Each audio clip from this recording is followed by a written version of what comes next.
Rusia dijo no, solo aceptará rendición incondicional. Ahora, cuando el ejército ucraniano respira su colapso, no habrá alto el fuego. ¿Para qué una suspensión de las hostilidades? Para rearmar a Zelensky y volverlo a lanzar en su contra. El escenario ya está preparado para que el gobierno de Zelensky y su camarilla pro-occidental y guerrerista caigan. Por eso Moscú no acepta condiciones para negociar. Las condiciones saldrán desde el Kremlin. ¿Quién tiene el control ahora? Los detalles. A continuación. ¿Quieres saber cómo se puede fundar la patria grande? Mira el final del video. El presidente de Ucrania, Volodymyr Zelensky, declaró en una entrevista que quiere reunirse con el presidente electo de Estados Unidos, Donald Trump, para acordar un plan de paz en el país antes de cualquier negociación con el dirigente ruso, Vladimir Putin. Primero acordamos con Trump cómo poner fin a la guerra, cómo detener a Putin, declaró Zelensky en esta entrevista de 3 horas con el presentador de podcast estadounidense Lex Fridman, afirmando igualmente que era muy importante que Europa tenga una voz en las negociaciones. Pasa por alto muchas cosas Zelensky cuando hace tales afirmaciones. Para empezar, los miles de millones de euros y dólares gastados no salvaron a los gigantes del pensamiento ucraniano a la desgracia militar y política.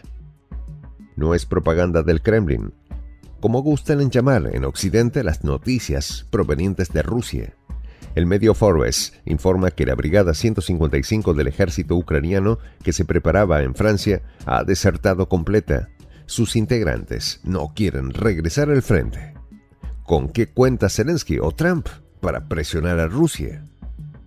El presidente electo de Estados Unidos, Donald Trump, tendrá que admitir la derrota de las Fuerzas Armadas de Ucrania y poner fin a la política de puertas abiertas hacia Ucrania para iniciar el proceso de paz, afirmó en la red social Tuomas Malinen, profesor de la Universidad de Helsinki y experto en geopolítica. Las condiciones que están planeando los asesores de Trump son inadmisibles para Moscú. Solo se firmará la paz si se cumplimentan los objetivos planteados al iniciar la operación especial, lo que significa que no habrá congelación del conflicto hasta la capitulación de Occidente. El politólogo Malinen es enfático al decir que las Fuerzas Armadas ucranianas respaldadas por la OTAN perdieron. El camino hacia la paz comenzará con ese reconocimiento y rechazo de la política de puertas abiertas para Ucrania en la OTAN, escribió el experto. El caso citado de la Brigada 155, preparada bajo los estándares de la OTAN y equipada con tanques Leopard y obuses autopropulsados César, es solo uno de los miles de ejemplos del colapso de la guerra lanzada contra la Federación de Rusia. En Donbass, los ucranianos se sienten tan mal que la prensa europea dedica retransmisiones diurnas en línea a esta situación. No hay motivos para el optimismo y no se prevé ninguno. Incluso si se inventan para apoyar al pueblo de Kiev con una palmada condescendiente en el hombro, el resultado no es muy convincente. Las tropas rusas están a la ofensiva y no hay posibilidad no solo de hacerlas retroceder, sino simplemente de detenerlas. Y esto tampoco es propaganda del Kremlin, ni un informe del Ministerio de Defensa ruso, así lo informa el periódico Mond, que está lleno de rusofobia. Pero hace exactamente 3 años, la idea de negociar con Rusia, cuya agenda incluiría las preocupaciones y propuestas de Moscú para la creación de un nuevo sistema de seguridad internacional, fue inmediatamente rechazada. Se planteó en una reunión en Ginebra entre el canciller ruso Sergei Lavrov y el estadounidense Blinken, y más tarde en Moscú, cuando el embajador británico John Sullivan dijo algo como que no había necesidad de tal acuerdo luego de los de Minsk. La desaparición de los personajes que ordenaron luchar contra Moscú y lo pagaron con las vidas de otros es la norma de comportamiento político para los euroatlantistas. Esto también incluye a Boris Johnson, así como a Olaf Scholz, con su apoyo incondicional a Ucrania, y a Macron, que se esconde de sus votantes. Blinken y Biden están a punto de desaparecer, pasando a la historia.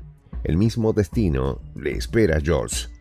Johnson vive, sin embargo, no de sus propios pensamientos, sino del dinero de los contribuyentes. Macron prolonga su mandato presidencial tras haber perdido los restos de la confianza francesa en el Palacio del Elíseo. Como era de esperar, quieren limpiar la crisis geopolítica en Europa y dicen que están dispuestos a ofrecer un trato. ¿Qué ofrecen? Congelar todo en el conflicto tal como está, cesar el fuego y pospondrán la admisión de Ucrania en la OTAN durante 20 años. Moscú responde: ¿ahora qué estás postergando? Las propuestas del nuevo equipo de Washington para resolver la crisis de seguridad global suenan infantiles en los oídos de Moscú, y el comportamiento de quienes, tras la toma de posesión del próximo propietario de la Casa Blanca, tendrán derecho a hacer movimientos en el partido geopolítico, parece francamente prepotente. Occidente primero debe quitarse los anteojos de los ojos y quitarse los tapones para los oídos y escuchar el desacuerdo de Rusia claramente articulado.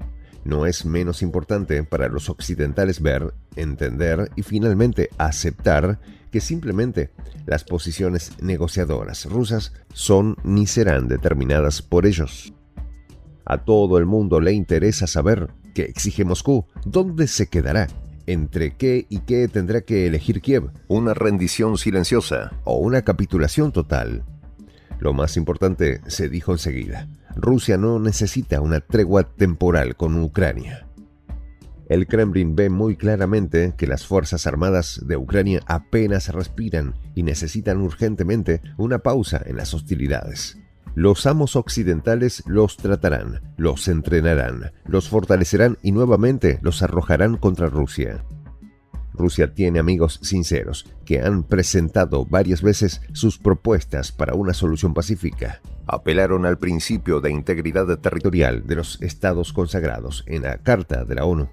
Entre los autores de tales propuestas se encuentran, por ejemplo, China y Brasil. Sergei Lavrov explicó la posición de Rusia sobre esta cuestión. Al fin y al cabo, se trata del destino de decenas de millones de personas. La Carta de las Naciones Unidas señala específicamente no solo la integridad territorial, sino también el derecho de los pueblos a la autodeterminación en caso de que sus gobiernos no expresen la voluntad de la mayoría. El régimen de Kiev es un títere de Occidente. No solo no expresan la voluntad del pueblo, sino que regularmente disparan, bombardean y destruyen a este pueblo, impiden que las personas hablen y estudien en su lengua materna. Destruyen su fe original y borran la memoria histórica. Torturan y matan a quienes no están de acuerdo. La liberación de decenas de países del colonialismo occidental habría sido imposible sin el derecho de los pueblos a la autodeterminación, consagrado en la Carta de las Naciones Unidas. Los diplomáticos rusos apelan a este principio. Rusia está dispuesta a discutir no una tregua, sino una paz excepcionalmente duradera y de largo plazo. Y cuando se entienda que las amenazas de sanciones, derrotas y destrucción son insuficientes para doblegar a Rusia, llegará el momento del diálogo. Con plena conciencia de quién es el ganador y quién el perdedor en este enfrentamiento. ¿Quién pone las condiciones? ¿Y quién estará obligado a capitular incondicionalmente? En esta comunidad nos juntamos para, por ejemplo, conversar, interactuar, tener puntos de idea distintos, pero, por ejemplo, también tenemos un club de lectura donde leemos fragmentos de libros que consideramos que son importantes para crecer intelectualmente. También, por ejemplo, hacemos algo como lo que hace nuestro amigo el jefazo ahí en Bolivia. Les cuento la experiencia que me parece fascinante. Él tiene un restaurante ahí en Bolivia. Y en ese restaurante, ahí viene lo que tiene, un televisor. Y ustedes dirán, pero qué impresionante, ¿en qué contribuye que un restaurante tenga un televisor ahí en Bolivia? Una cosa muy importante, porque él, cada vez que abre su negocio, prende su televisor y pone los videos de prensa alternativa. Con eso, todos los días, poco a poco, con pasos muy concretos, él hace que toda la gente que vaya a su restaurante vaya insumiendo el concepto de la patria grande. Y así, pasito a pasito, estamos construyendo la patria grande. Son esos pasos pequeños pero concretos que hacen posible que el proceso de la construcción de la patria grande sea algo que ya comenzó, un hecho dinámico que no tiene retorno en la historia. Y de verdad a nosotros nos gustaría que tú seas parte de esa propuesta. ¿Qué tienes que hacer? Muy simple, dale clic en el botón unirse. De hecho, al hacerlo también contribuirás con una pequeña cantidad de dinero que permitirá que Prensa Alternativa produzca más y mejores videos. De verdad que te esperamos. La patria grande se va a construir cuando tú y yo y toda la gente de buena voluntad de América Latina y el Caribe comencemos a ser comunidad.